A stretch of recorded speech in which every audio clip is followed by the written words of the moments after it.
Salut Julien, merci en tout cas pour ton temps aujourd'hui pour le podcast Divergent. Donc aujourd'hui, je vais te poser plein de questions de curiosité et puis on va voir un petit peu comment ça se passe puisque le propos c'est toujours de le faire de manière informelle et conversationnelle. Et ma toute première question, comment est-ce que tu te présentes aux personnes qui te connaissent pas? Euh, dans quel contexte? Peu importe le contexte, en Ben, je me général. présente pas du tout pareil. Vas-y, offre-nous les deux versions, va.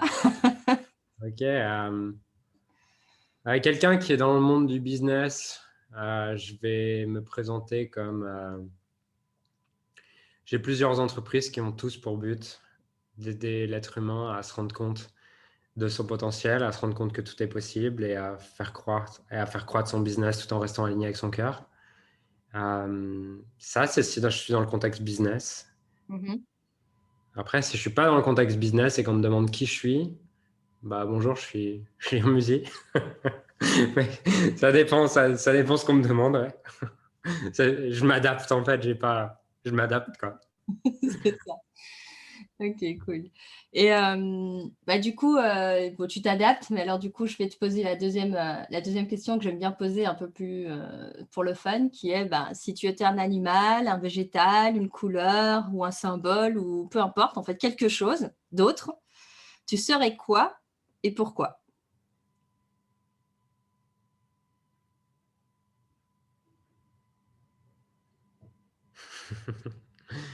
Euh, Rien parce que je suis un être humain et je suis content de faire cette expérience d'être humain et j'ai pas envie d'en faire une autre en fait, en tout cas pas maintenant. Donc c'est dur de répondre à cette question dans le sens où j'arrive pas à me projeter autre qu'un être humain étant donné que c'est l'expérience que je fais actuellement. Ok. Et du coup, si on reste sur un être humain, tu n'aurais pas voulu être un autre être humain que celui que tu es aujourd'hui? Non. Ok. C'est comme ça, c'est clair. Je crois que tu vois, peut-être à certains moments, à 10 ans, 15 ans, je voulais être un autre être humain maintenant. Peut-être je voulais être euh, plus talentueux, tu vois, au tennis. Je voulais être peut-être euh, plus à l'aise socialement, plus à l'aise avec les filles, plaire davantage aux filles, tu vois, quand j'étais adolescent, tout ça. Mhm, mhm. Maintenant, je pense qu'avec tout le travail de développement personnel que j'ai fait ces dernières années, c'est une question que j'arrive même plus à comprendre. Je veux dire, ça n'est même plus envisageable pour moi de vouloir être quelqu'un d'autre que moi, parce que je sais que aujourd'hui, j'ai vraiment conscience que tout être humain fait une expérience sur laquelle, peu importe ce qu'il projette à l'extérieur, il a une expérience qui est humaine, c'est-à-dire 50% agréable, 50% désagréable, avec des niveaux de confort et d'inconfort qui varient, mais pas en fonction des circonstances de sa vie, mais plus en fonction de comment il perçoit les circonstances de sa vie. Et du Mhm. coup, je suis très heureux de faire mon expérience. Et il y a sûrement des gens qui ont plus d'argent, plus de succès, plus de ce que tu veux que moi. Maintenant, je sais que ma vie et qui je suis, c'est ce avec quoi j'ai envie de dealer dans cette expérience. Et j'ai vraiment pas envie de lâcher ça, tu vois, en tout cas de faire une autre expérience que la mienne. Que celle que tu es en train Ouais, d'expérimenter maintenant, quoi. c'est ça, Mm. ouais. Ok, cool. Intéressant, effectivement, de voir du coup qu'en fait, ouais. Et ça me fait penser du coup à la question d'après qui est Mais justement. en fait, tu vois, euh, pourquoi je voudrais être quelqu'un d'autre? C'est quoi les. Quand tu poses. Ouais. Cette question, en fait, je la pose plus pour, tu vois, parce que il y a des fois, en fait, on va plus, c'est plus le cerveau droit, je veux dire ça comme ça, qui va prendre le relais et qui va dire, en fait, je peux être une couleur ou une saison Hmm. ou autre chose, en fait. Une lumière, j'en sais rien. Qu'est-ce que j'ai eu voilà, Ok. j'ai eu différentes images, on va dire, plus qu'autre chose. Mais En fait, je suis tout, je pense, tu vois. hmm, Genre, si tu me parles de saison, je suis parfois l'hiver, je suis parfois l'été, je c'est suis sûr. parfois le printemps, je suis parfois l'automne. Si tu me parles de couleur, je suis parfois bleu, je suis parfois rouge, je suis parfois gris, je suis parfois blanc. Donc, je suis tout, du coup. Ça dépend juste de l'instant et du moment. Du coup, je pourrais éventuellement te répondre quelle saison je suis aujourd'hui ou des trucs comme ça. Ça, je peux y Mhm. répondre. Ouais. Mais aujourd'hui, je suis plus hiver. Hiver avec... Avec un plaid et Ouais, c'est ça. Voilà. un carré de chocolat noir et Non, une tablette entière. ah pardon, oui. Pourquoi le ouais, mais c'est un carré à la fois. En plus, quand je suis à Paris, genre, tu vois, je fais tous les meilleurs chocolatiers, tu vois. Genre, je fais des C'est ça. petites provisions comme ça. Donc, ouais, OK. Donc hiver chocolaté du coup, exactement. c'est plus ça. Si tu devais être quelque chose, en fait, peut-être que tu aurais aimé être un morceau de chocolat. Ou pas? Non, ce qu'on m'aurait mangé, tu vois. On t'aurait savouré ou pas? Hmm. C'est Ça ça. dépend des fois. Des fois, c'est savouré, des fois, c'est englouti. Ça dépend. Ça dépend l'humeur. Ça dépend de l'état émotionnel dans lequel la personne qui me mange est. C'est ça, exactement. OK. Hem, OK, bah, cool. Du coup, en fait, là, la question, en fait, qui est la je veux dire, la question clé de l'interview, que je propose, en tout cas, aux invités, c'est de me raconter leur histoire. Ils la commencent où ils veulent. Ils me disent ce qu'ils ont envie d'en raconter et derrière, en fait, je demande, souvent, bah: «Qu'est-ce que tu en retiens?» Donc à toi de voir ce que tu as envie de nous partager aujourd'hui. Ok. Mon histoire, et ce que j'en retiens, c'est que j'ai eu la chance d'être élevé par ma mère qui a fait ce qu'elle a pu avec ce qu'elle savait et ce qu'elle était. Mais en tout cas, ce dont je suis sûr, c'est qu'elle m'a toujours aimé à 100%, inconditionnellement. Bien sûr que, comme tous les parents, il y a des moments où ils ont été adroits ou maladroits, mais en tout cas, ce que je sens et ce que je sais, c'est que j'ai toujours été aimé inconditionnellement. J'ai toujours eu ouais, j'ai toujours eu l'impression d'avoir le soutien dont j'avais besoin de ma famille, même si j'ai eu le challenge qui allait avec sur d'autres plans, tu vois, avec ma famille. Mais en tout cas, voilà, j'ai eu une enfance sur laquelle je pense avoir été très aimé, ce qui m'a donné l'espace euh, pour pouvoir être un enfant joyeux, être un enfant qui aimait beaucoup se dépenser, beaucoup jouer dans les arbres, faire du sport. J'étais tout le temps dehors, tout le temps de bonne humeur, tout le temps en train de courir, de m'amuser, de jouer. J'étais très joueur. Et, euh, et grâce à ça, j'ai commencé à jouer au tennis à l'âge de 5 ans, je crois. Et très vite, j'ai bien joué et les entraîneurs régionaux ont commencé à me repérer, à m'entraîner un peu plus. À l'âge de 8 ans, j'ai gagné mon premier titre de champion régional. À l'âge de 10 ans, j'ai fait ma première finale de championnat de France. Et à partir de là, j'ai commencé à mettre le tennis au premier plan. C'est-à-dire qu'à 10 ans, j'avais un an d'avance à l'école, au collège. Donc, je suis rentré au collège, je crois, à 10 ans, un truc comme ça. Et dès le collège, j'avais déjà des horaires aménagés, tu vois, sur lesquels je faisais pas l'art plastique, la musique, le sport, tout ça. J'allais jouer au tennis à la place. Et à l'âge de 13 ans, je suis parti en internat. Donc, je suis parti en internat. Je revenais une fois par mois chez moi, mais j'ai eu la chance je m'entraînais 6-7 heures par jour. J'étais dans un environnement où le but, c'était de devenir professionnel. Tu avais juste les 2-3 meilleurs de chaque catégorie d'âge en France qui étaient dans cet internat. Donc, moi, dès cet âge-là, tu vois, j'étais passionné par le tennis et j'ai eu une enfance vraiment hors du commun. Quand je voyais les jeunes, tu vois, qui se faisaient chier à mourir, qui allaient avec leur cartable, qui revenaient à 5 heures de l'après-midi chez eux, qui se posaient, qui faisaient rien et tout, je comprenais pas, tu vois. Et je me suis toujours senti différent. Et c'est le premier endroit, tu vois, en internat où j'ai pu avoir des vrais amis, des gens avec qui je connectais réellement et où ça avait du sens pour moi de passer du temps avec eux. Alors qu'avant, j'arrivais pas à avoir d'amis, tu vois, parce que je me faisais chier avec les autres, tu vois. Ils avaient toujours dans ma tête, ils ont toujours la flemme, ils font jamais rien, ils sont chiants, tu vois. Et du coup, j'ai eu cette chance de l'âge de 13 ans à 16 ans de voyager, faire des tournois en France, à l'étranger, m'entraîner dur, développer la résilience, la persévérance, le dépassement de soi, euh, le fait de se challenger, de voir la douleur de voir la douleur comme quelque chose de constructif, d'apprendre à dealer avec l'inconfort, d'apprendre à être confortable avec l'inconfort, tout ça. C'est toutes ces leçons que le sport m'a appris. Et puis à l'âge de 16 ans, je n'ai pas été pris à l'INSEP, ce qui a été pour moi très dur. Je suis rentré du coup chez moi vivre avec ma mère, qui allait pas très bien à ce moment-là, qui était un peu dépressive, alcoolique, qui vivait une période vraiment difficile, ce qui a été très dur pour moi en plus d'arrêter l'internat, de revenir chez moi, d'avoir mon seul support émotionnel qui était ma mère, mais qui allait pas bien. Et ça a été pendant 2 ans comme ça, où là j'ai commencé à m'éteindre totalement, à déprimer à moitié. Ma vie avait plus vraiment de sens. Ouais, j'ai vraiment eu une période de non-sens comme ça, où ma vie avait plus de sens. Ça a même duré après pendant mes études, puisque lors de ma première année d'études, bon, j'ai retrouvé un peu de challenge parce que j'étais pas dans l'endroit où je voulais être. J'étais à l'université et moi, je voulais aller j'étais dans une université à la Sorbonne et je voulais aller à Dauphine à la base. Mais comme j'avais pas été à l'école et j'étais en cours par correspondance de la 6e à la première, bah, en fait, personne voulait de moi, tu vois, parce que j'avais un dossier de merde. Du coup, j'ai retrouvé une sorte de challenge en première année de, en première année de fac, sur lequel je me suis dit, bah, l'année prochaine, je serai prêt à Dauphine quoi qu'il arrive. Donc, je me suis dépassé, j'ai travaillé toute l'année, j'ai fini ma majeure de promo.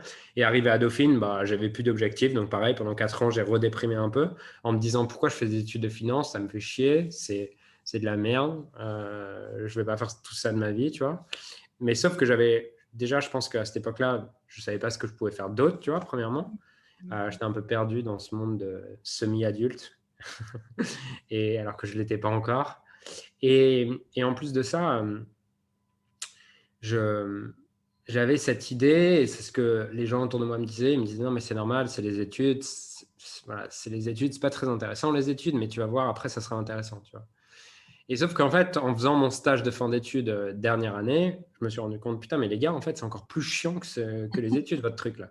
Pire ce que Et tu avais imaginé. donc, mais encore pire que ce que j'avais imaginé. Et c'était chiant, premièrement. Mais le pire, c'était de voir les collègues que j'avais et de me dire, putain, si je continue dans cette voie-là, je vais ressembler à ça dans 20 ans.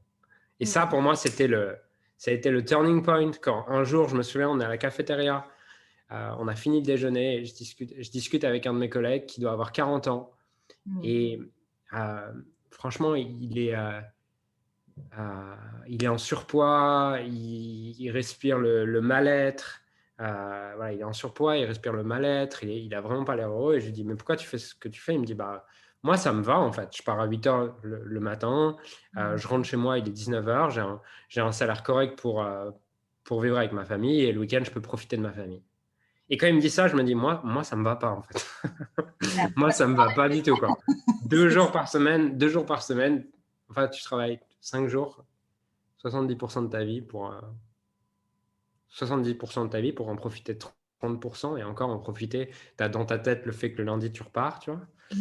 Et du coup, à ce moment-là, je me dis, ça va pas être possible, tu vois. Et en parallèle, j'étais passionné de cuisine et de pâtisserie et j'avais un blog là-dessus qui faisait pas mal de vues et tout. Et puis, pendant mon stage de fin d'études, je reçois un mail d'une société de production japonaise qui me dit hey, on cherche 3 Français pour partir au Japon pour qu'ils soient les acteurs d'une série qu'on tourne. Et dans cette série, ce sera un mois sur lequel vous allez devoir aller découvrir tous les meilleurs restaurants du Japon, les meilleurs producteurs du Japon, et vous serez filmé 24 heures sur 24. Et moi, à ce moment-là, je me dis, waouh, c'est le rêve de ma vie, quoi. Donc, je pars. Mon stage se finissait le 25 septembre et je devais décoller le 23 septembre. Donc, je vais voir mon manager et je lui dis, est-ce que je peux partir le 23 et tout? Voilà la proposition. Et il me dit, ouais, bah oui, vas-y, c'est trop bien, génial, tu vois. Et puis, va voir la RH et tu vois avec eux et puis tu verras pour ton CDI après, tu vois. Donc, je vais voir la RH, tout ça, il me propose un CDI à la rentrée du Japon, machin. Donc, je dis, OK. Genre, c'est un peu trop bien quand. C'est censé être trop bien quand tu sors de ton stage, tu as une des plus grandes banques de France qui te propose un CDI, tu es censé être heureux, tu es censé te fêter ça. Sauf que moi, c'était en mode, putain, j'espère qu'il va se passer quelque chose pendant ce mois-là et que je vais pas avoir ça à la fin. Et du coup, je pars au Japon. Et là, dès le premier jour, je rencontre le meilleur producteur de riz du Japon. Et puis, on passe toute la journée avec lui. Et le soir, il nous invite à déguster plein de choses qu'il a fait avec le riz et tout. Et je vois chez lui un amour que j'ai jamais vu, une passion pour ce qu'il fait qui est dingue. Et puis j'ai une discussion avec lui et je lui demande Taku, il s'appelait Taku. Je lui demande Taku, pourquoi est-ce que tu fais ce que tu fais? Il me dit parce que pour moi c'est une mission en fait. Et au moment où il me dit ça, moi je me dis c'est quoi ma mission, tu vois? Je me dis je sais pas quelle est ma mission, mais en tout cas je sais que c'est pas de travailler dans cette banque. Et le soir je rentre à l'auberge, j'envoie un mail à la banque et je leur dis je prendrai pas ce CDI en fait. Et donc, je passe ce mois au Japon. C'est comme si le moment où j'envoie ce mail, j'ai un poids qui s'enlève, tu vois, de mon corps. J'ai aucune idée de ce que je vais faire. J'ai aucune idée de comment je vais gagner de l'argent. J'ai aucune idée de tout ça. Tout ce que je sais, c'est que je suis libéré. Et je passe ce mois au Japon. Je rentre du Japon et là, je commence à chercher qu'est-ce que je peux trouver dans la cuisine et dans le monde de la cuisine, de la gastronomie, de tout ça comme job. Et je trouve un premier job qui est un job, je suis stagiaire en fait chez une attachée de presse, mais du coup, une attachée de presse dans la gastronomie. Du coup, notre métier, c'est d'aller goûter chez les artisans, de faire connaissance, de créer des connexions avec les artisans, de créer des relations avec les artisans, avec des super artisans ou des super chefs, et derrière, de les promouvoir auprès de journalistes. C'est bon. Les artisans. Donc, je travaille avec des artisans et notre but, ou des chefs, et c'est de les mettre en valeur, en fait, et de créer des relations avec les journalistes pour qu'ils soient publiés dans la presse. Et je fais ça pendant 3-4 mois, sauf que j'aime pas vraiment la relation que j'ai avec celle qui m'emploie. J'aime pas sa manière de me manager, et je crois qu'en fait, je suis juste pas manageable au final, avec le recul. J'aime pas qu'on me dise ce que je dois faire. Je supporte pas qu'on me dise ce que je dois faire. Mais en parallèle, je vais à mes premières conférences sur le dev perso, je regarde des vidéos, je regarde des vidéos de David Laroche, tout ça. Je vais à mes 2 premières conférences de David Laroche. Je découvre Olivier Roland, je découvre le marketeur français et je découvre surtout qu'il est possible de gagner de l'argent sur Internet. Et je me souviens de cette accroche d'Olivier Roland qui dit « Gagnez votre vie avec votre blog ». Et moi, je me dis « Waouh, en fait, je pourrais créer un produit, je pourrais créer une formation sur la pâtisserie, je pourrais en vivre, tu vois. » Et à ce moment-là, du coup, j'achète une formation sur le web marketing. J'applique tout, je suis toute la formation, j'applique tout. Je fais mon premier lancement orchestré et à cette époque, je vis encore chez ma mère, je n'ai aucune idée de ce que je suis en train de faire. Et là, je fais mon premier lancement orchestré et en 4 jours, je fais 7 000 € de vente. Et là, je me dis, waouh. Déjà, tu sais, genre, même si tu fais 60 € de vente, tu es trop content. Tes premiers euros sur Internet. Sauf que là, d'un coup, tu fais 7 000 € en 4 jours. Et avec un produit à 97 €, je crois, hein, tu vois. Donc, je fais 70 ventes comme ça en 4 jours. Et là, je me dis, waouh, ça marche. Et du coup, je continue ça, je mets en place un truc en evergreen, ce qui me rapporte entre 1 000 et 2 000 € par mois, tous les mois. Et en parallèle, je me passionne par le développement personnel parce que à ce moment-là, je trouve ça injuste que je n'ai pas encore digéré le fait d'avoir passé 5 ans à détester ma vie. Et du coup, je trouve ça un peu injuste que les gens fassent pas ce qu'ils aiment et surtout qu'ils ne soient pas éduqués sur le fait que tu puisses créer une vie à partir de ce que tu aimes. Et là, je commence à me former au coaching, je me forme au développement personnel, je fais une certification de coaching et je commence à publier aussi des vidéos sur comment trouver sa passion parce que, en fait, j'avais quand même ma passion à l'époque qui était la cuisine et la pâtisserie à côté et j'avais développé un blog autour de ça. Et maintenant, je gagnais ma vie avec ma passion. Donc, je commence à faire des vidéos, faire des articles de blog, tout ça. Et puis, 3 mois après, je rêvais de faire une conférence. Je fais ma première conférence, il y avait 20 personnes, mais je suis content, tu vois. Et je fais des conférences, je fais des petits ateliers, tout ça, mais je dois gagner, 1 000 à 2 000 € par mois avec la pâtisserie. Je dois gagner 1 000 € par mois avec ces petites conférences, ces ateliers, 2-3 coachings, tout ça. Donc moi, je suis le roi du monde, tu vois, à cette époque, en mode, je vis chez ma mère, j'ai 3 000 € par mois, 2 à 3 000 € par mois en faisant exactement ce que j'aime, c'est le rêve de ma vie. Et puis, au bout d'un moment, je me dis, putain, ça fait chier, je fais quand même beaucoup d'efforts sur le dev perso. Je fais beaucoup de vidéos et tout, mais j'ai pas beaucoup de clients et je rame. Et comment ça se fait? Et là, je commence à me rendre compte qu'en fait, j'ai pas de positionnement clair, tu vois. Et du coup, j'ai pas un positionnement clair. Et je me dis, OK, comment je peux trouver un positionnement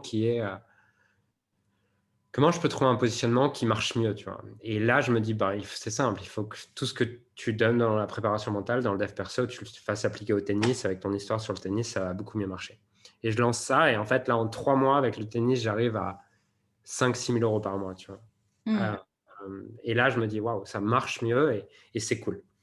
Et, et puis, ça monte même à 7-8 000 euros par mois et tout est automatisé. Tu vois, j'ai réussi à tout automatiser avec les funnels et Facebook Ads et tout.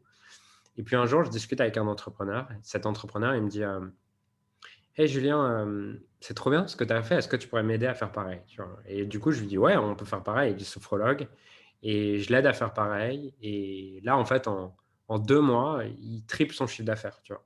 Mm. Alors que moi, je faisais juste ça pour l'aider. Je ne faisais même pas à payer, tu vois. Et puis, je me dis, bah, en fait, je pourrais faire aider plus de personnes, du coup, à trouver, avec leur passion, gagner de l'argent, tu vois, sur Internet. Et c'est là que je lance Leader de ton marché. Et puis, au bout de 9 mois, Leader de ton marché dépasse les 100 000 euros par mois. Au bout de 14 mois, il dépasse les... On fait notre premier mois à 450 000 euros par mois, je crois. Et puis, depuis, j'ai continué à croître, j'ai continué à m'amuser dans l'entrepreneuriat parce que c'est vraiment comme ça que je le vois aujourd'hui. Je le vois comme un jeu et un message à transmettre. Voilà, j'ai l'envie de jouer et ça m'amuse de croître, ça m'amuse de grandir, ça m'amuse de à trouver de nouvelles stratégies, ça m'amuse de dépasser mes croyances limitantes et ça m'amuse et ça m'inspire surtout de transmettre le message que tout est possible, que tu peux kiffer ta vie et que ta vie est le résultat du regard que tu portes sur elle. Mm. Et du coup, la partie pâtisserie et justement développement personnel pour les. J'en étais au moment où tu disais que voilà, du coup, maintenant, tu avais tout développé, mais qu'est-ce qu'il est devenu qu'est-ce qu'il est devenu de justement tes premiers essais, je vais dire, de la partie pâtisserie, de la partie. Ouais. Parce que finalement, c'est des choses que tu continues à développer ou qu'en fait, tu as Non. complètement. Et à quel moment est-ce que tu t'es dit, OK, ça, je lâche pour me concentrer? Alors, la pâtisserie, j'ai totalement arrêté, tout simplement parce que j'en avais vraiment marre. Mm. Et, et franchement, ça m'a jamais passionné. Enfin, le concept m'a passionné. Par contre, j'adorais faire ça. Par contre, quand c'est devenu un business, le niveau de passion est vraiment descendu parce que filmer, euh, filmer quand tu cuisines et tout, c'est vraiment relou, tu vois. Genre, c'est Mm. vraiment, vraiment relou. Du coup, tu fais tout au ralenti et tout. Et ça m'a vraiment fait chier, tu vois. Donc, je l'ai fait parce que j'avais envie de faire ça, mais le fait de filmer ça et de créer des formations là-dessus me passionnait pas du tout. Mm. Donc, ça, j'ai arrêté complètement. Dès que le tennis a remplacé ça, j'ai arrêté, tu vois. Euh, pour Mental d'Acier, euh, j'ai essayé de continuer les deux au début. Donc, de continuer leader de ton marché Mental d'Acier, ce que j'ai réussi pendant plusieurs mois. Pendant 6 mois, Mental d'Acier se maintenait. Voilà, Mental d'Acier se maintenait au même résultat. Et puis après, je savais pas, j'avais pas la compétence à cette époque-là de créer des équipes, de déléguer, parce Mm. qu'il y avait quand même besoin de quelqu'un qui reste un petit peu focus sur les pubs et tout ça. Et si j'avais su, j'aurais mis quelqu'un, tu vois, sur les pubs et sur tout ça. À ce moment-là, j'avais pas cette compétence. Du coup, ça a continué par l'organique. Et petit à petit, ça a descendu à 4 000, à 3 000 euros par mois, à 2 000 euros par mois. Et aujourd'hui, je crois que ça fait un truc comme ça continue à gagner un peu d'argent, entre 200 et 500 euros par mois. Mais juste par le référencement naturel, quoi. C'est ça. Mais c'est quand même quelque chose du coup que tu as continué à garder. Ça, par exemple, tu disais la pâtisserie, le fait de l'avoir transformé entre guillemets en business a ôté le côté passion. Et pour Mental d'Acier, Ouais. par contre, ça s'est resté malgré que oui, que tu as pu mis l'énergie dessus, etc. Euh, En fait, tu vois, dans le tennis, genre, je m'en fous un peu de la préparation mentale pour les sportifs. Euh, Par contre, ce qui m'intéressait, c'était le développement personnel derrière, tu vois, et c'était le message que tu pouvais transmettre derrière à des gens qui l'auraient pas entendu autrement. Donc, je continue à être passionné par le Ouais. cerveau, je continue à être passionné par l'être humain, par qu'est-ce qui fait la performance de l'être humain. Donc ça, je l'ai pas perdu, tu vois. C'est juste que je le propose à une autre population aujourd'hui. L'angle d'approche est différent du coup. Mais Ouais, tu avais déjà effectivement. trouvé, on va dire, le fil conducteur qui était Ouais. le tennis, alors que maintenant c'est via l'entrepreneuriat, c'est ça? Le tennis, tu vois, c'était un outil, hein. Je veux dire, le tennis, j'étais plus passionné de tennis déjà quand j'ai commencé quand j'ai commencé le blog, c'était plus un outil stratégique dans le sens où je savais qu'il y avait une niche qui était sous-exploitée à ce niveau-là, que j'avais la compétence. Je disais juste que je niche mon truc à cet endroit-là. Et voilà. Ouais. Mais je voulais pas faire ça à long terme, hein. Je Mm. savais très bien que je voulais pas faire ça à long terme. Tu vois. Je me voyais pas dans 10 ans, je voyais pas une vision à 10 ans là-dedans. Mm. Euh, je savais juste que ça pouvait être un outil intéressant pour la suite. Du coup, ça me fait penser justement au shift que tu as fait maintenant avec Leader de ton marché, justement, Ouais. où finalement, tu dis, bah, si c'est juste pour saisir une opportunité, enfin, si c'est juste pour développer une activité parce que tu le vois comme une opportunité finalement, et éviter quelque chose, fuir quelque chose, je pense que c'est ce que tu amènes comme perspective. Tu dirais que c'est un peu ça qui t'a finalement amené à être maintenant au bon endroit? Enfin, est-ce que tu crois d'ailleurs que tu es au Non, bon endroit en fait? non, je crois pas que je suis au bon endroit. Enfin, je crois que je suis au parfait endroit pour aujourd'hui, C'est mais ça. je suis pas à l'endroit destination finale. Mmh. Je Mmh. sais quel est mon endroit destination finale. OK. Non, mais tu vois, je sais qu'aujourd'hui, Mmh. le marketing, la vente, j'aime faire ça. Voilà, T'amuses?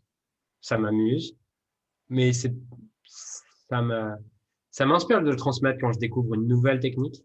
Ok, donc la nouveauté m'inspire là-dedans. Maintenant, éduquer les gens là-dessus sur quelque chose que j'ai déjà enseigné, ça m'intéresse pas de réenseigner ça. Tu vois. Mmh. Alors que tout ce qui est mindset, l'impact de de tes pensées, euh, de ce que tu penses et comment tu perçois le monde sur ta vie, tes résultats, comment tu te sens, la qualité de ta vie, ce que tu es capable de créer. Ça fait 5 ans ça fait 4 ans que j'explique sous différentes formes et j'ai toujours envie d'expliquer. Et j'ai toujours envie d'éduquer les gens là-dessus. Et ça, je sais que c'est un bon indicateur que, au final, ce que je veux faire et ce que je ferai, c'est ça, tu vois. Et je sais pas quand, je sais pas si c'est dans 2 ans, je sais pas si c'est dans un an, je sais pas si c'est dans 10 ans, je sais pas si c'est dans 20 ans, mais il y a un jour où je ne transmettrai plus que ça, tu vois. C'est juste qu'aujourd'hui, je pense que j'ai pas encore trouvé le moyen ou alors j'ai pas encore la confiance nécessaire pour me dire, je peux toucher autant de personnes, je peux vendre autant et je peux aider autant les gens euh, en transmettant juste ce message. Et il y a aussi un autre truc, c'est que j'aime le fait que le développement personnel soit appliqué à quelque chose et que ça soit pas juste une branlette intellectuelle, mais que ça soit qu'il y ait un objectif derrière, tu vois. Et en fait, quand j'ai essayé en août, tu vois, de créer un business qui soit basé que là-dessus, que sur le dev perso. Donc, genre, juste, juste la promesse n'était pas de développer vous personnellement, parce que c'est pas une promesse, mais ça aurait été de la merde.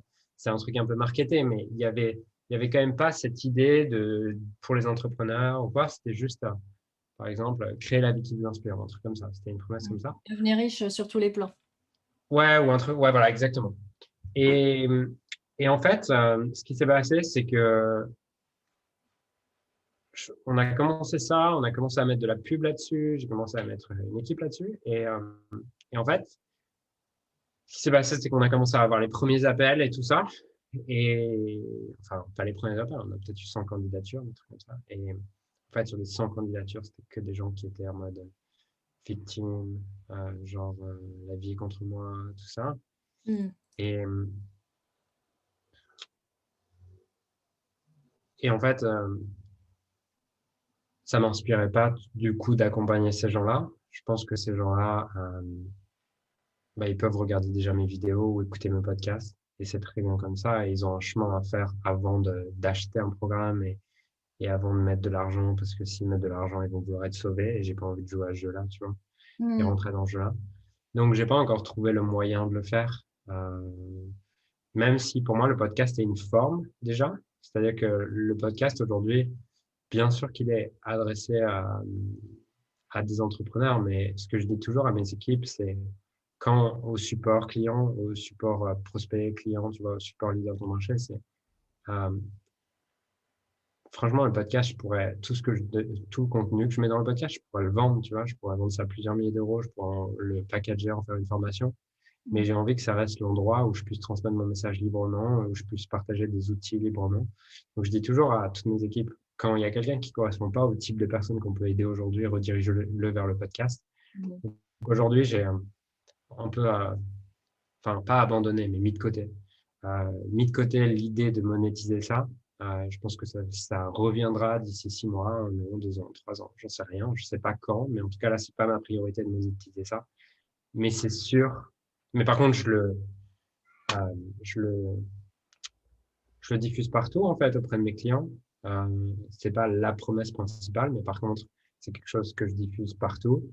Euh, et je sais que je finirai là-dessus, en fait, sur transmettre uniquement ce message que tout est possible et que ta vie est magique exactement telle qu'elle est et que tu peux avoir de la gratitude pour ce que tu as et te fixer des objectifs ambitieux et aller vers tes objectifs ambitieux à partir d'un état de gratitude pour ce que tu as et non pas à travers un état de manque.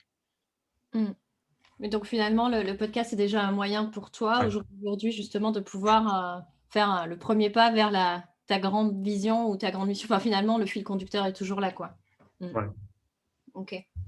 Et qu'au jour d'aujourd'hui, ben oui, leader enfin, avec Limitless Killing et Empowerment Business, ça te permet d'allier ou de faire une transition douce, on va dire ça comme ça, vers plus de dev perso. Et puis, c'est la meilleure façon que j'ai trouvé de transmettre mon message aujourd'hui parce que ce que je vois, c'est que on a un effet ricochet avec ça, ce qu'on n'aurait pas si on accompagnait des individus. Quand je parle d'individus, c'est pas des. Si on accompagnait des gens qui sont pas des entrepreneurs, on n'aurait pas le même effet ricochet qu'on a aujourd'hui. Parce que par exemple, dans l'Inter Scaling, on a des clients qui ont des milliers de clients eux aussi, tu vois. Et Mm. ce que je sais, c'est que par exemple, il y a quelques semaines, j'ai un client qui me dit, hey, j'étais en séminaire avec 300 personnes. Je leur ai partagé le truc des valeurs, je leur ai fait voir les bénéfices des choses et tout. Et je me dis, waouh, c'est dingue ça. C'est Les ça. outils qu'on partage ont derrière un effet ricochet. C'est pour ça qu'aujourd'hui, je préfère continuer à accompagner les entrepreneurs. Mm. Parce qu'il y a cet effet ricochet aussi de tout ce que je peux transmettre. Et C'est je ça. sais que les gens viennent euh, pour un produit ou service, pour résoudre un problème, mais ils ressortent aussi avec quelque chose en tout cas une partie de mon message dans leur. Et du coup, c'est un moyen aussi d'impacter des gens par effet ricochet. C'est ça. C'est une manière pour amplifier finalement l'impact que Ouais, tu as de justement t'adresser aux entrepreneurs qui ouais, eux-mêmes impactent des milliers de vies, quoi. exactement. Mm. Ok.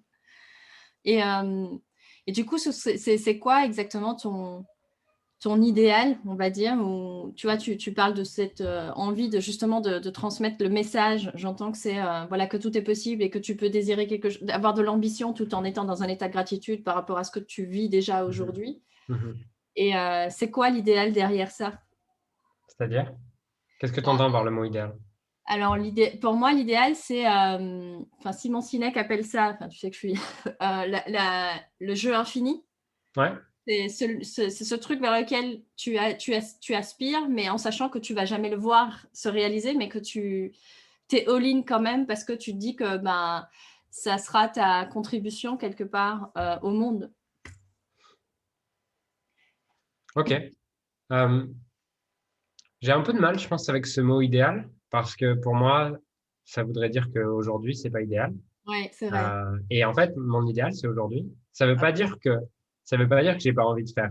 Ça veut pas dire que j'ai pas envie de créer quelque chose dans le futur et de construire quelque chose dans le futur. Mais aujourd'hui, le monde est déjà idéal, tu vois, et j'ai pas du tout cette idée qu'il faut changer le monde. J'ai Mm, pas du tout cette idée qu'il faut changer les gens. J'ai pas du tout l'idée qu'il faut éradiquer quelque chose parce que pour moi, tout est parfait aujourd'hui. mm, Donc, l'idéal, il est déjà là aujourd'hui. Et c'est ça mon idéal, c'est mon moment présent aujourd'hui. Ça ok. veut pas, mais mon idéal comprend son lot de confort et d'inconfort, son lot d'agréable et de désagréable. Mais je suis un être humain et un être humain, il vit ces deux polarités et j'ai pas l'intention ou l'envie d'éradiquer une de ces deux choses. Donc, l'idéal, il est déjà idéal.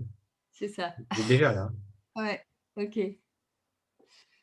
Oui, finalement, oui, dans la Tu notion vois, d'idée. j'ai pas envie de changer, euh, par rapport à ta première question. J'ai ni envie de changer qui je suis, C'est ça. j'ai ni envie de changer euh, quand est-ce que je vis. Ouais, Je vis en 2021 avec des masques et l'interdiction de sortir à 18h et c'est parfait.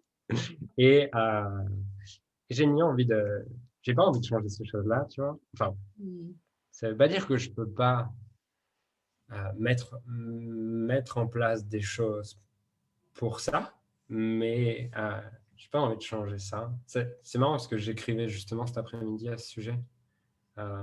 Qu'est-ce que j'écrivais? Tu sais, des fois, j'écris pour moi-même. Et qu'est-ce que je me disais? Ouais, je me disais que je peux être heureux en toutes circonstances. Ma vie n'est que mes pensées, en fait. C'est-à-dire que le concept de ma vie, c'est que ce que je pense autour de ma vie. Et que je peux jamais changer mes circonstances actuelles. Par contre, je peux toujours les aimer et influencer comment va être le futur.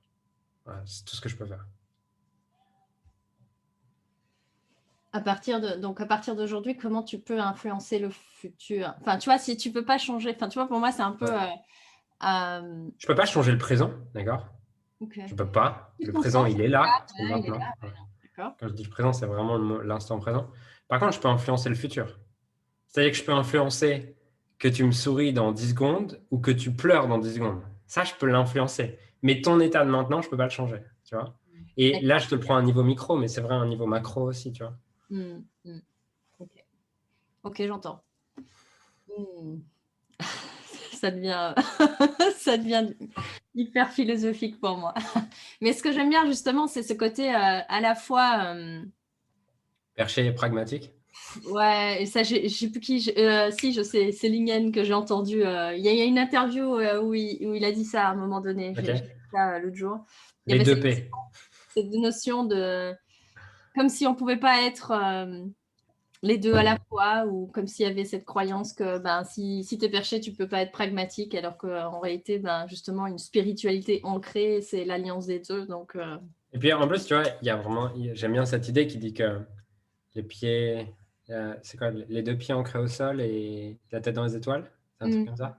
Ouais. Bah, voilà, tu vois, c'est que tu as les deux, et si tu vas à un niveau énergétique, tu as aussi ça, tu vois, tu as les chakras du bas qui tankent dans le sol et le chakra du haut qui te connecte en haut. Et pourquoi est-ce que tu devrais avoir juste les chakras du haut, vivre juste à travers tes chakras du haut ou vivre juste à travers tes chakras du bas? Tu as 700 centres énergétiques, pas pour rien. Tu as 700 pour tous s'en servir, tu vois. Oui, c'est ça. Pourquoi utiliser la moitié des ressources qu'on a, quoi, finalement. Exactement. C'est ça. Ok. Et tu as parlé aussi à un moment donné, tu as mentionné un mot-clé qui, pour moi, évidemment, va rester dans mon oreille, c'est celui de la résilience. Et justement, tu étais intervenu aussi dans le sommaire. Du coup, tu vois, pour moi, résilience et divergence, pensée divergente est très, très associée. Donc, la pensée divergente, c'est la capacité à avoir des solutions possibles à un problème donné, on va dire ça comme ça. Et souvent, dans la résilience, justement, c'est cette capacité-là ou cette forme d'optimisme, je vais dire ça comme ça, c'est mes mots à moi, qui permet de quand même avancer malgré l'adversité ou malgré les circonstances, parce que l'adversité, ça, voilà, mais malgré les circonstances qui parfois sont inconfortables, ce qui te donne de l'élan. Du coup, toi, par rapport à justement ton expérience de vie, tu as mentionné la résilience au niveau plus sportif, mais bon, dans l'entrepreneuriat, il y a aussi une forme de résilience. Tu parlais de vente tantôt, il y a une forme de résilience commerciale aussi. Du coup, toi, dans les moments, on va dire, plus inconfortables, c'est quoi ta stratégie de divergent ou de résilient pour justement, est-ce que c'est, je sais pas, une phrase, est-ce que c'est comme tu faisais là, des écritures, ou c'est quoi ça? J'en ai plusieurs. La première, c'est toujours de me demander en quoi ça me sert. C'est quoi les bénéfices, en quoi est-ce que ça me sert. Okay. Ça, je sais que tout est parfait et du coup, je sais que quand quelque chose n'est pas parfait, c'est que je ne le vois pas encore. Tu vois. Donc, pour voir quelque chose, il suffit juste de te poser les questions qui t'amènent à porter ton attention pour le voir. Donc, en quoi est-ce que ça me sert? Quels sont les bénéfices? Tu vois. Donc, ça, c'est ma première stratégie. Et la deuxième, c'est que je vais aussi écrire pour mettre de la conscience sur quel est mon processus cognitif aujourd'hui, puisque pour moi, toutes les circonstances sont neutres. Ce qui les rend agréables ou désagréables, confortables ou inconfortables, sont juste les pensées qu'on entretient autour d'elles et le sens qu'on donne à ça. C'est-à-dire qu'avant que tu donnes du sens à une circonstance, ça reste une circonstance. Il y a besoin qu'elle passe par ton esprit et qu'elle soit filtrée par ton esprit pour que tu ressentes une émotion autour de ça. Donc, Mhm. je vais écrire et je vais me demander, parmi ce que j'écris et parmi tout ce qui est dans mon esprit à ce moment-là, qu'est-ce qui est de l'ordre des circonstances, qu'est-ce qui est de l'ordre des pensées que j'ai autour de ces circonstances, pour vraiment me mettre de la clarté, en fait, là-dedans, tu vois, et me demander, OK, ça, c'est la circonstance, je ne peux pas la changer. Ça, c'est ce que je pense autour de cette circonstance. Est-ce que j'ai envie de continuer à penser comme ça ou pas? Tu vois? Est-ce que j'ai envie de penser? Est-ce que ça m'aide de continuer à penser comme ça autour de cette circonstance ou non? C'est un peu la distinction fait-histoire, c'est ça? Ouais, exactement. Ok. Donc, C'est-à-dire que une circonstance, c'est un fait, c'est la même chose. Enfin, un fait est une forme de circonstance, si on veut être plus précis. Et une histoire, c'est un ensemble de pensées. Voilà. c'est ça. Ok. Et puis une fois que tu as mis de la clarté justement sur les faits et les circonstances, du coup, bon, bah, les circonstances, comme tu n'as pas de, je veux dire, de De pouvoir dessus, pouvoir. on va dire clairement, bah, du coup, tu portes ton attention sur les pensées et comment Oui, tu peux exactement. garder le recul nécessaire par rapport à l'analyse de tes pensées, tu vois? Parce que tu peux te dire, ah là, c'est des pensées, ça, c'est des histoires qui sont pas, comme tu dis, qui me servent pas. Et comment tu fais pour justement, je veux dire, dérailler la machine tu vois, qui te dirait, bah, c'est pas bien que tu penses comme ça et qui en rajouterait finalement sur. Déjà, la première chose, c'est que je vais prendre le temps de processer mon émotion, tu vois, et de vraiment être là avec elle. Ok. Donc, je vais vraiment juste fermer les yeux et voir autour de quand je pense ça, qu'est-ce que je ressens et laisser exister cette émotion. Tu vois. Maintenant, laisser exister cette émotion, c'est pas 3 semaines. Est-ce que si c'est 3 semaines, c'est que tu continues à te raconter l'histoire qui te maintient l'émotion, tu vois, Un sentiment du qui coup. crée cette émotion. Ouais. Donc, du coup, je vais vraiment processer l'émotion et en général, franchement, 30 secondes, c'est plié, tu vois. Si tu vis vraiment une émotion, d'ailleurs, je crois qu'il y a une étude qui dit qu'une émotion, c'est 7 secondes ou 13 secondes, un truc comme ça, si elle est vraiment vécue. Donc, voilà, je fais ça. Et une fois que j'ai ça, ben, la pensée, elle est plus chargée. Et comme elle est plus chargée, bah, tu peux tout simplement choisir de la garder ou choisir d'en adopter une autre. Et tu n'as plus toute cette résistance. La Mhm. résistance, c'est l'émotion qui n'est pas vécue. C'est ça. Ok. Et après, une fois que du coup, tu as processé l'émotion, du coup, tu as la neutralité émotionnelle qui revient, qui te permet du coup de dire, OK, cette pensée-là me sert pas et tu choisis Ouais. d'en inclure une autre, du coup, ou, Ouais. ça. Ok. Poser un autre regard, tu vois. Je pose du coup un autre regard sur la circonstance. Et j'aime beaucoup cette idée de Frank Lopez qui dit que ce que tu vis dépend de là où tu regardes. Il emploie souvent cette phrase, tu vois. C'est d'où je regarde et je choisis de regarder la circonstance d'un autre endroit. Mhm. Changer de perspective sur finalement la perception sur l'événement, quoi. Exactement. Ok. Et ça, c'est ta stratégie privilégiée, j'entends. Ouais, les deux, franchement. Ça dépend quand je suis plus challengé, je vais aller voir les bénéfices. Quand je vois que quand je suis moins challengé émotionnellement, je vais regarder, mettre un peu de distance sur les pensées, différencier les circonstances des pensées. Ok, c'est intéressant. Donc, quand tu es plus pris émotionnellement, en fait, tu vas plutôt aller voir les bénéfices d'abord. Ouais, ouais. Ok. Et alors, en deuxième, du coup, plutôt de mettre de la conscience sur les pensées pour pouvoir décider de les choisir, de les changer, du coup. Mhm. Ok, cool. Mais tu sais, c'est un peu le même processus, c'est-à-dire que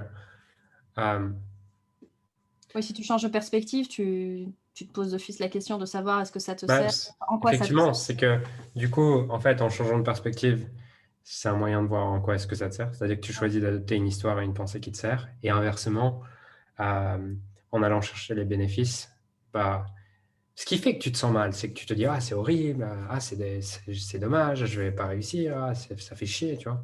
Donc, en voyant que tu as tant de bénéfices, en fait, tu es en train de créer des connexions neuronales dans ton cerveau qui te font dire, ah, en fait, c'est cool, c'est génial, il y a plein de bénéfices, tu vois. Et donc, en fait, tu es en train de changer l'histoire également et de changer les pensées que tu as autour de la circonstance. C'est le même processus. C'est ça. On change l'histoire, du coup, qu'on se raconte, Ouais, quoi, à ce moment-là. exactement. De toute façon, les histoires qu'on se raconte, c'est ce qui détermine notre vie à la fin, mais c'est la seule chose qui détermine comment on se sent, c'est nos histoires, jamais les faits. Du coup, Un fait, une circonstance ne peut pas te faire souffrir. C'est impossible. non, vu que c'est neutre par définition, hein, donc Exactement. c'est toi qui mets de la coloration dessus, on va dire ça comme ça.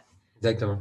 Euh, du coup, oui, j'allais venir. Est-ce que pour toi, du coup, parce que tu apportes aussi cette notion d'identité, donc tu peux croire des choses sur toi, sur ton identité, et tu peux croire des choses sur les circonstances, comme tu dis, Ouais. de ce qui m'arrive, c'est horrible, etc. Est-ce que tu as comme l'impression qu'il y a une sorte de hiérarchie, on va dire ça comme ça, d'histoires à changer, qui sont plus difficiles à changer que d'autres, ou pas forcément, que tu penses que c'est quelque chose que finalement tu peux décider, peu importe l'histoire que tu te racontes, à quel niveau ça se situe. Je pense qu'effectivement, il va y avoir plusieurs choses qui viennent jouer là-dessus. Il y Mm. a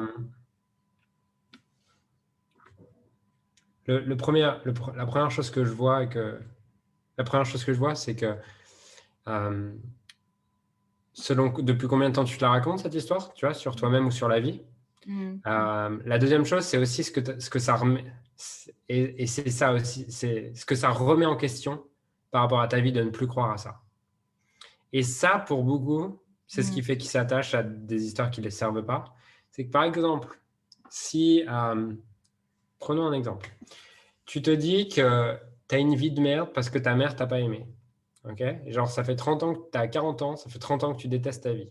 Et tu te dis, j'ai une vie de merde parce que ma mère m'a jamais encouragé. Et que là, tu te rends compte à 40 ans, tu as un coach ou une vidéo ou quoi qui te fait prendre conscience. Putain, en fait, ma mère, c'était neutre. Elle a été agréable ou désagréable, aimante ou non C'est les aimante, deux, ouais. bref. Mais c'était neutre. Et c'est si j'ai cette vie de merde et si je souffre depuis 40 ans, c'est juste parce que je me raconte cette histoire. Mm. En fait, ça fait super mal de se dire ça. Et pour beaucoup, c'est plus Mm. agréable de se dire, et c'est plus confortable de continuer à croire, c'est pas de ma faute, que de se dire, putain, ça fait 30 ans là, que je me fais chier, que j'aime pas ma vie, que je souffre. Et en fait, c'était juste parce que je me racontais cette histoire. Donc il y a ça. Il y a deuxièmement aussi le fait de croire que tu aimes quelque chose, tu vois.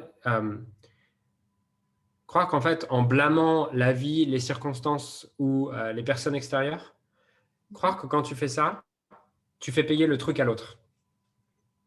C'est-à-dire que pour beaucoup, il y a ce truc de je ne vais pas pardonner ou je ne vais pas aimer l'autre ou je ne vais pas aimer mon mari, ma femme, mes parents, mes professeurs.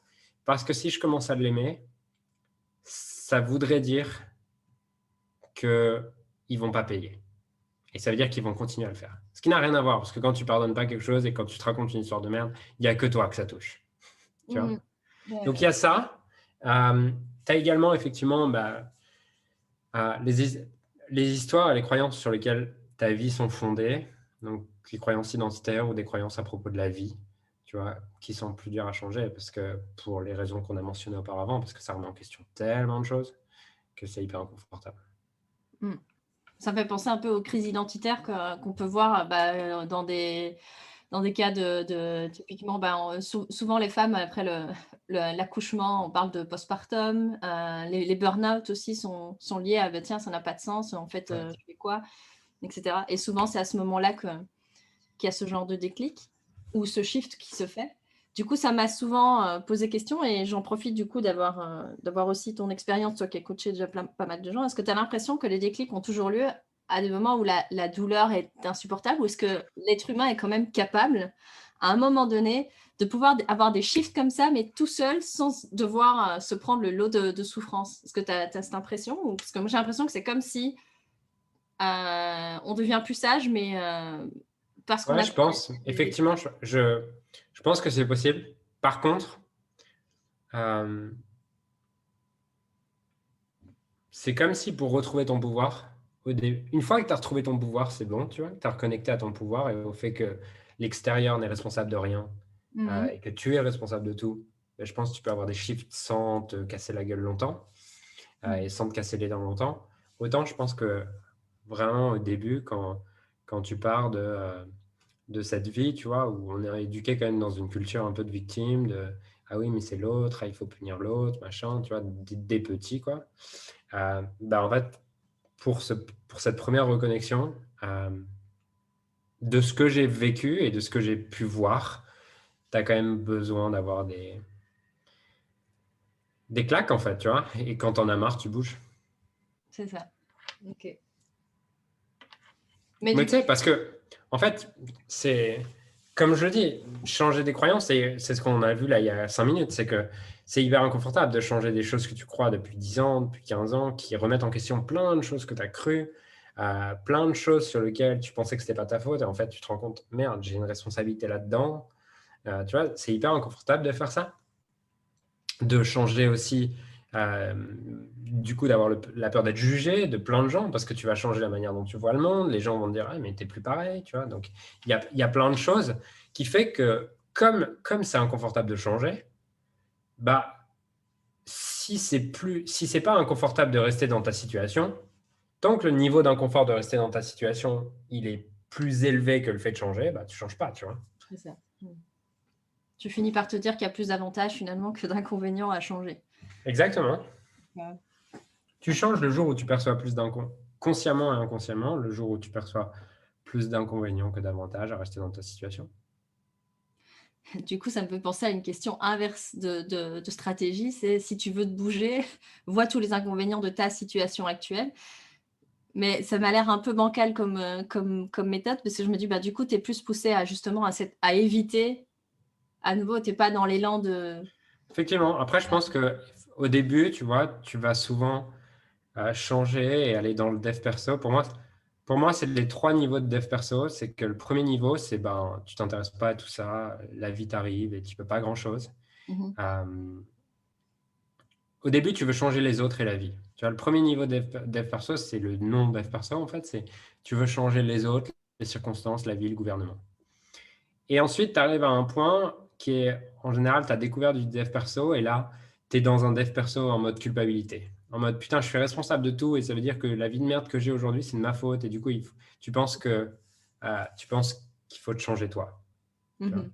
Et le troisième niveau, c'est tu penses qu'il n'y a rien à changer. Ok. Et après, tu sais s'il y a un autre niveau encore? Je sais pas. Ok, non, c'est cool. Ok, super intéressant, mais je me demande maintenant, tu vois, avec l'échange qu'on a eu aujourd'hui et tous les messages que tu nous as, les outils, les messages et tout que tu pratiques, je me demande justement, pour les personnes qui nous écoutent, s'il n'y avait qu'un message. Tu vois, en plus, je crois que tu utilises cette question un peu comme ça en fin d'interview, si tout disparaît et qu'il n'y a qu'un seul un bout de papier, c'est quoi le message que tu utiliserais?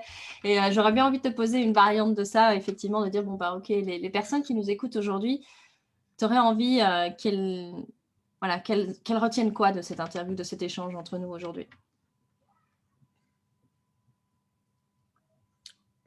Ta vie est parfaite. La vie est parfaite. Les gens autour de toi sont parfaits. Et tu peux décider d'aimer absolument tout tel qu'il est maintenant, sans avoir besoin de le changer. Et le paradoxe, c'est que c'est quand tu commences à faire ça que tu crées ta vie extraordinaire le plus rapidement possible. Parce que tu la crées à partir d'un état d'abondance et non pas un état de manque. Souvent, les gens ils disent comment on fait pour être dans un état d'abondance? Bah, regarde tout ce qui est génial dans ta vie aujourd'hui. Et automatiquement, tu te sentiras dans l'abondance.